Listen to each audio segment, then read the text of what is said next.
Davanagere Bagalkot by election ನಡೀತಾ ಇದೆ. ರಣಖಣ ಸಿದ್ಧವಾಗಿದೆ. ಇವತ್ತು ಬೆಳಿಗ್ಗೆಯಿಂದಲೇ ಮತದಾನ ಶುರುವಾಗಿರುವಂಥದ್ದು. ದಾವಣಗೆರೆ ದಕ್ಷಿಣ ಕ್ಷೇತ್ರ ರಾಜಕೀಯವಾಗಿ ಬಹಳ ಮಹತ್ವದ ಕ್ಷೇತ್ರವಾಗಿದೆ. ಇಲ್ಲಿ ಒಟ್ಟು ಮತದಾರರ ಸಂಖ್ಯೆ 2,32,564 ಜನಸಂಖ್ಯೆಯಾಗಿದೆ. ಪುರುಷ ಮತದಾರರು 1,14,165 ಜನ ಇದ್ರೆ ಮಹಿಳಾ ಮತದಾರರು 1,18,355 ಜನ ಇದ್ದಾರೆ. ಹೊಸ ಮತದಾರರು 2,204 ಜನ ಇದ್ದಾರೆ. ಜಾತಿ ಸಮೀಕ್ಷೆಯನ್ನು ನೋಡುವುದಾದ್ರೆ ಮುಸ್ಲಿಂ ಮತದಾರರು ಸುಮಾರು 33.71% ನಷ್ಟು ಇದ್ದಾರೆ. ಅಂದ್ರೆ 35% ನಷ್ಟು ಇದ್ದಾರೆ. ಹಾಗೆ ಲಿಂಗಾಯತರು 17.44% ನಷ್ಟು ಇದ್ದಾರೆ. ಹಾಗೆ ಪರಿಶಿಷ್ಟ ಜಾತಿ, ಕುರುಬ, ಮರಾಠ ಎಲ್ಲರೂ ಕೂಡ ಇದ್ದಾರೆ. ಇಲ್ಲಿ ಗಮನಿಸಬೇಕಾಗಿರುವಂತಹ ವಿಚಾರ ಏನು ಅಂತಂದ್ರೆ, ಸರ್ಕಾರ ಬಂದ್ಬಿಟ್ಟು ಸಿದ್ದರಾಮಯ್ಯ ಅವರ ಸರ್ಕಾರವಿದೆ. ಆ ಒಂದು ಕಾರಣಕ್ಕಾಗಿ ಗೃಹ ಲಕ್ಷ್ಮಿ ಫಲಾನುಭವಿಗಳು 58,234 ಜನ ದಾವಣಗೆರೆಯಲ್ಲಿದ್ದಾರೆ. ಇನ್ನು ಗ್ಯಾರಂಟಿ ಯೋಜನೆಗಳ ಒಟ್ಟು ಮೊತ್ತವನ್ನ 320 ಕೋಟಿಯನ್ನ ದಾವಣಗೆರೆಯಲ್ಲಿ ಸುರಿಯಲಾಗಿದೆ. ಶಕ್ತಿ ಯೋಜನೆಯನ್ನ ಬಹುತೇಕ ಎಲ್ಲರೂ ಕೂಡ ಬಳಕೆಯನ್ನ ಮಾಡಿಕೊಂಡಿದ್ದಾರೆ ದಾವಣಗೆರೆ ಹಾಗೂ ಬಾಗಲಕೋಟೆಯಲ್ಲಿ. ಇನ್ನು ಚುನಾವಣಾ ಫಲಿತಾಂಶವನ್ನ ನೋಡೋದಾದ್ರೆ ನಾವು 2023ರಲ್ಲಿ ಶಾಮನೂರು ಶಿವಶಂಕರಪ್ಪ ಅವರು 27,888 ಮತಗಳ ಅಂತರದಿಂದ ಭರ್ಜರಿಯಾಗಿ ಗೆಲುವನ್ನು ಸಾಧಿಸಿದ್ರು 2023ರ ವಿಧಾನಸಭಾ ಚುನಾವಣೆಯಲ್ಲಿ. ಇನ್ನು 2024ರ ಲೋಕಸಭಾ ಚುನಾವಣೆಯಲ್ಲಿ ಪ್ರಭಾ ಮಲ್ಲಿಕಾರ್ಜುನ್ ಅಂದ್ರೆ ಶಾಮನೂರು ಶಿವಶಂಕರಪ್ಪ ಅವರ ಸೊಸೆ ಅವರಿಗೆ 21,844 ಮತಗಳು ಮುನ್ನಡೆ ಸಿಕ್ಕಿತ್ತು. ಇಲ್ಲಿ ದಾವಣಗೆರೆಯಲ್ಲಿ ಹೆಚ್ಚಾಗಿ ಕಂಡು ಬರ್ತಾ ಇರುವುದು ಏನು ಅಂತಂದ್ರೆ, ಮುಸಲ್ಮಾನ ಬಾಂಧವರು ಜಾಸ್ತಿ ಆಗಿದ್ದಾರೆ, ಹಾಗೆ ಲಿಂಗಾಯತ ಸಮುದಾಯದವರು ಜಾಸ್ತಿ ಆಗಿದ್ದಾರೆ. ಇದರ ಮೇಲೆ ಹಿಡಿತವನ್ನ ಸಾಧಿಸಿದ್ದಾರೆ ಶಾಮನೂರು ಶಿವಶಂಕರಪ್ಪ ಅವರು.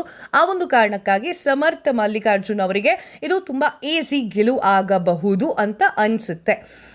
ಆ ಒಂದು ಗ್ರಾಫ್ಟ್ ಅನ್ನು ನೋಡ್ತಾ ಹೋದ್ರೆ, ಇನ್ನು ಶ್ರೀನಿವಾಸ್ ದಾಸಕರಿಯಪ್ಪ ಅವರು ಏನಿದ್ದಾರೆ ಅವರಿಗೆ ಮತಗಳಿತ್ತು ಬಿಜೆಪಿಗೆ ಒಂದು 50,000-60,000 ಮತಗಳು ಬರುವಂತಹ ನಿರೀಕ್ಷೆಗಳಿದ್ದಾವೆ. ಇನ್ನು ಬಾಗಲಕೋಟೆ ನೋಡೋದಾದ್ರೆ, ಬಾಗಲಕೋಟೆಯಲ್ಲಿ ಕಾಂಗ್ರೆಸ್ ಗೆಲುವು ಅಷ್ಟೊಂದು ಸುಲಭ ಅಲ್ಲ. ಬಾಗಲಕೋಟೆಯಲ್ಲಿ ಒಟ್ಟು ಜನಸಂಖ್ಯೆ 2 ಲಕ್ಷದಿಂದ 2.5 ಲಕ್ಷದವರೆಗೆ ಇದ್ದಾರೆ. ಪುರುಷ ಮತದಾರರು 1 ಲಕ್ಷ ಇದ್ದಾರೆ. ಹಾಗೆ ಮಹಿಳಾ ಮತದಾರರು 0.9 ಲಕ್ಷ ಇದ್ದಾರೆ. 2023ರ ಚುನಾವಣೆಯ ವಿಚಾರವನ್ನ ಹೇಳೋದಾದ್ರೆ, ಇಲ್ಲಿ 2023 ಕರ್ನಾಟಕ ವಿಧಾನಸಭಾ ಚುನಾವಣೆಯಲ್ಲಿ ಬಾಗಲಕೋಟೆ ಕ್ಷೇತ್ರದಲ್ಲಿ HY ಮೇಟಿ ಅವರು ಜಸ್ಟ್ 5,878 ಮತಗಳ ಅಂತರದಿಂದ ಗೆದ್ದಿದ್ರು. ಬರೀ 5,000 ಮತಗಳ ಅಂತರ. ಆ ಒಂದು ಕಾರಣಕ್ಕೆ ಈ ಸಲ ಮೇಟಿಯವರ ಮಗ ಉಮೇಶ್ ಮೇಟಿ ಅವರಿಗೆ ಸಾಕಷ್ಟು ತೊಂದರೆಗಳಾಗ್ತವೆ. ವಿಧಾನಸಭಾ ಎಲೆಕ್ಷನ್ 2023ರಲ್ಲಿ ಸರಿಯಾಗಿರುವಂತಹ ಅಂಕಿ ಸಿಕ್ಕಿಲ್ಲ, ಅಂತರಗಳ ಗೆಲುವು ಸಿಕ್ಕಿಲ್ಲ. ಆ ಒಂದು ಕಾರಣಕ್ಕಾಗಿ ಇನ್ನು ಸಿದ್ದರಾಮಯ್ಯ ಹೋಗಿ ಪ್ರಚಾರವನ್ನ ಮಾಡ್ತಾ ಇದ್ದಾರೆ. ಸ್ವಲ್ಪ ಗೆಲುವು ಕಷ್ಟ ಅಂತಾನೆ ಹೇಳ್ಬೋದು. ಬಿಜೆಪಿ ಪಕ್ಷದ ಪ್ರಮುಖ ನಾಯಕ ವೀರಣ್ಣ ಚರಂತಿಮಠ್ ಅವರ ಬಗ್ಗೆ ಹೇಳ್ತೀನಿ. ಬಿಜೆಪಿಯ ಪರವಾಗಿ ನಿಂತುಕೊಂಡಿರೋರು 2004ರಲ್ಲಿ ಮೊದಲ ಬಾರಿಗೆ ಶಾಸಕರಾಗಿ ಆಯ್ಕೆಯಾಗಿದ್ರು ವೀರಣ್ಣ ಚರಂತಿಮಠ್. 2008 ಮತ್ತು 2018ರಲ್ಲಿ ಮತ್ತೆ ಗೆದ್ದು ಒಟ್ಟು 3 ಬಾರಿ ಶಾಸಕರ ಅನುಭವವನ್ನು ಹೊಂದಿದ್ದಾರೆ.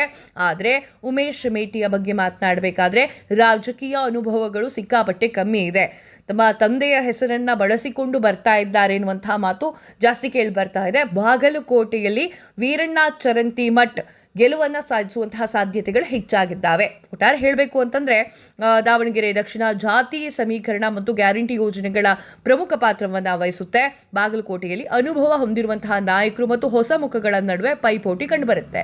ಗೊತ್ತಿಲ್ಲ ರಿಸಲ್ಟ್ ಏನಾಗುತ್ತೆ ಅಂತ ಹೇಳಿ. ಇವತ್ತಂತೂ ಸಿಕ್ಕಾಪಟ್ಟೆ ಜನ ವೋಟ್ ಹಾಕ್ಲಿಕ್ಕೆ ಹೋಗ್ತಾ ಇರುವಂತದ್ದು. ನಿಮ್ಗೆ ಏನ್ ಅನ್ಸುತ್ತೆ? ಕಮೆಂಟ್ ಮಾಡಿ ತಿಳಿಸಿ.